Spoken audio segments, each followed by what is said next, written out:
Hey guys, what's up? Cece back with another video. And for today's video, we're going to talk about how I am staying consistent on my 75 hard-ish challenge.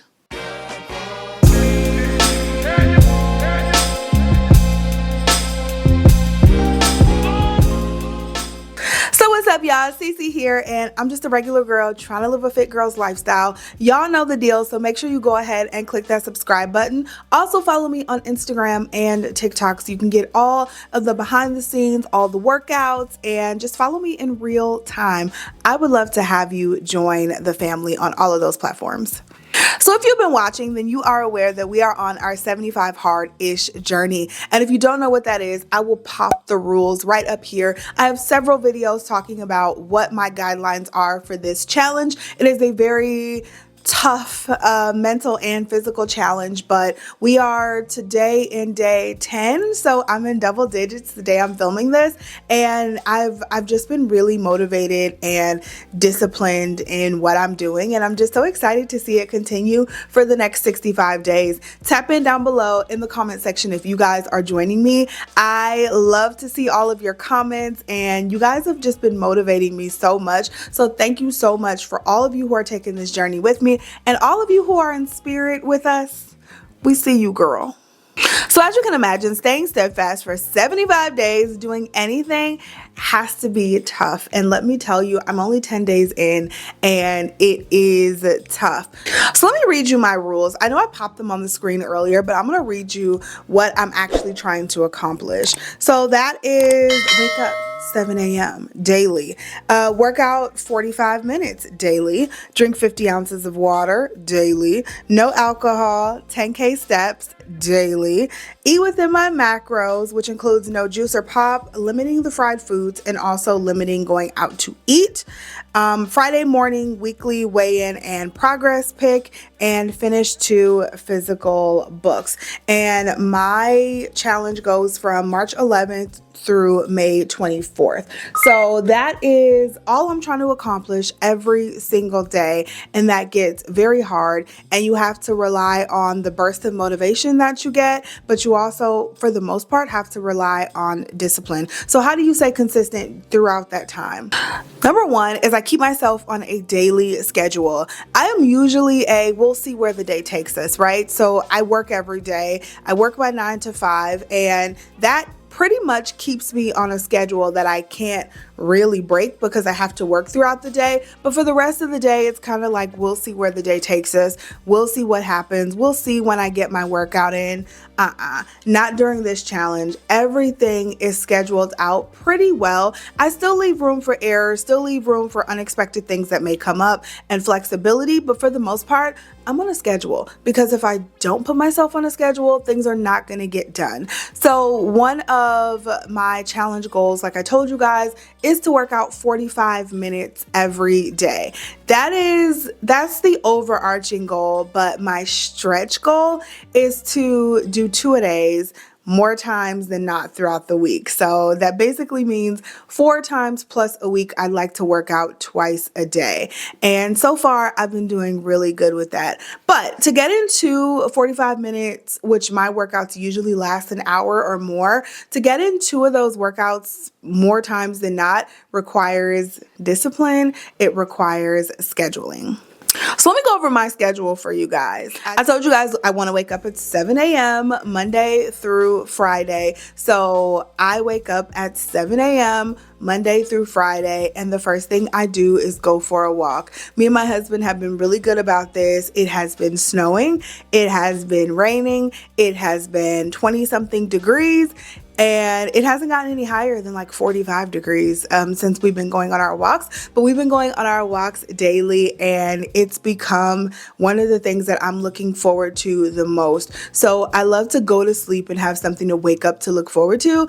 And the thing that I have to look forward to when I wake up is going straight out on my walk. Let me tell you, it definitely wakes you up when you get out in that cold air. I'll tell you that much.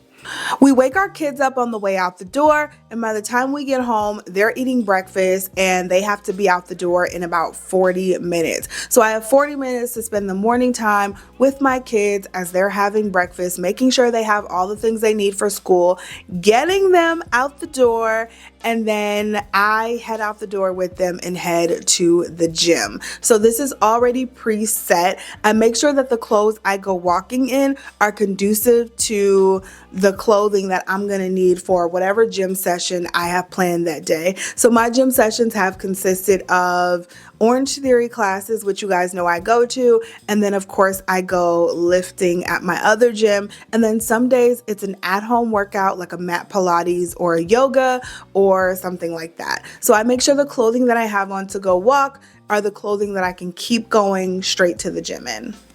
And then I come home, I shower, I eat, and then I get to work because you guys know I have a 9 to 5. But during that 9 to 5, the grind doesn't stop. I'm making sure I'm getting my water in. So I'm drinking as much water as I can throughout the day. I'm also walking on my treadmill during non-crucial meetings or when I'm just reviewing some documents. I love my walking pad, you guys. I'll link the one I have below. I got it from Amazon. It was fairly inexpensive, 150 bucks, and it has just provided me with so many extra steps throughout the day, and I use it every single time. Like I use it probably 4 or 5 times a week, honestly, because I just love it that much, and it's just so helpful to get those steps in while I'm working. I'm literally killing 2 birds with 1 stone.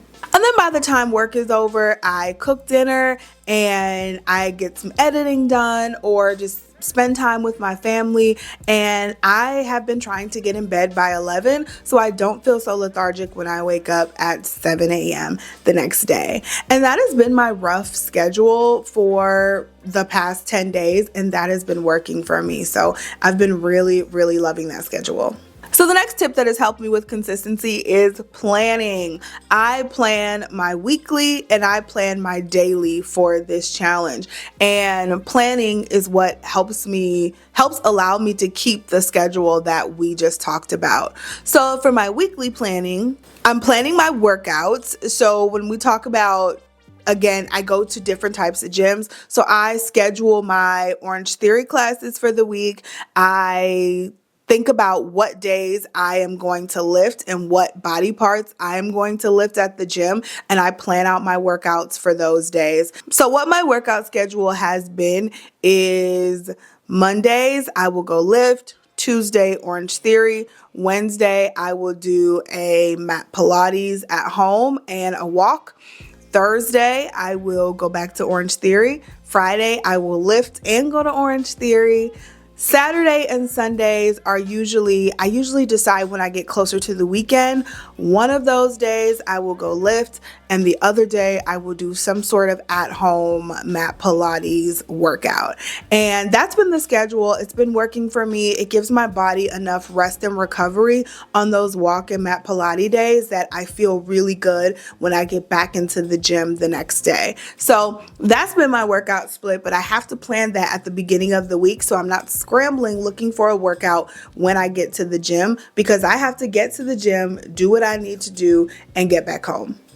I also sit down and plan out my meals for the most part. Some days I'm just not on it and I don't get it, but I like to sit down and plan my meals for the week. And if I need to prep, I'll prep them as well. But planning them is what helps the most, because at the end of the day, when I'm done working, after I've already worked out twice, now I gotta sit there and take on the mental load of thinking about what's for dinner.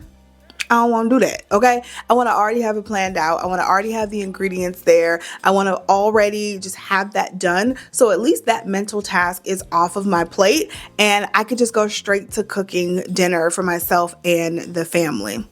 The last thing I like to plan is anything that may derail my plans, right? So I leave flexibility in my planning for that. However, I also know that on certain days my kids may have sports. On certain days we may have something to do, I don't know, with our family members or friends or something like that. So I want to make sure that I am planning that into my week so that I can think about how I'm going to eat that day or how I'm going to get my workouts in and at what times on those days, because I know know that I have a set something to do on my calendar for that day. So planning is so crucial.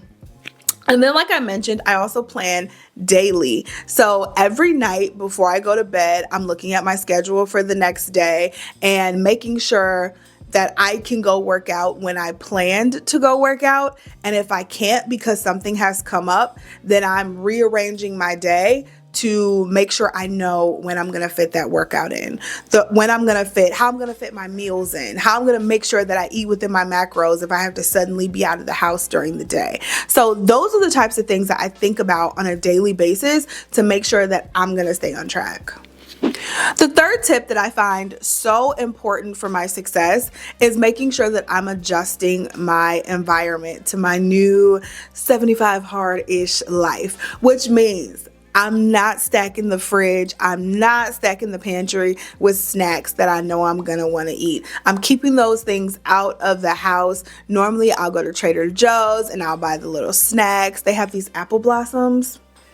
Y'all, these apple blossoms are so good and I get them every single time I go to Trader Joe's. The last time I went, I did not get them because I know that I will sit there and eat them and it's just unnecessary calories and sugar that I do not need. And so I do not even bring that stuff in the house because I know that your girl is weak, okay? You gotta know yourself. And so you need to adjust your environment around that. Another thing that I do that is so very important is making sure that I am setting myself up for success the night before. So the night before, I know I'm gonna walk in the morning and it's cold outside, like it's snowing right now, and we just got back from our walk. Y'all, I set my clothes out the night before. I look at the weather and I say, oh my God, it's gonna be 20 degrees in the morning, which means I'm gonna have to layer up. So I get the clothes that I need to wear to the gym when I go lifting after my walk. I put those clothes on the bottom. I put another layer on top so that I'm warm, and I just have all that stuff sitting out ready to put on when I wake up in the morning. Like I literally wake up, pee, brush my teeth, wash my face real quick, throw in the clothes, and we out the door. Like we're out the door in about 15 minutes, maybe less than that, because we have set ourselves up for success the night before. That includes if I know I need to film the next day. I try to set up my filming session, like set up all of this filming equipment. So I know that if I need to film, I can just do my makeup and sit down and film, and all of this setup is not required because that just takes more time out the day, which leaves me less time to work out. Getting my water bottle straight. I do that stuff at night, y'all. Filling up my water bottle, putting it in the refrigerator so I know that it's ready to go first thing in the morning.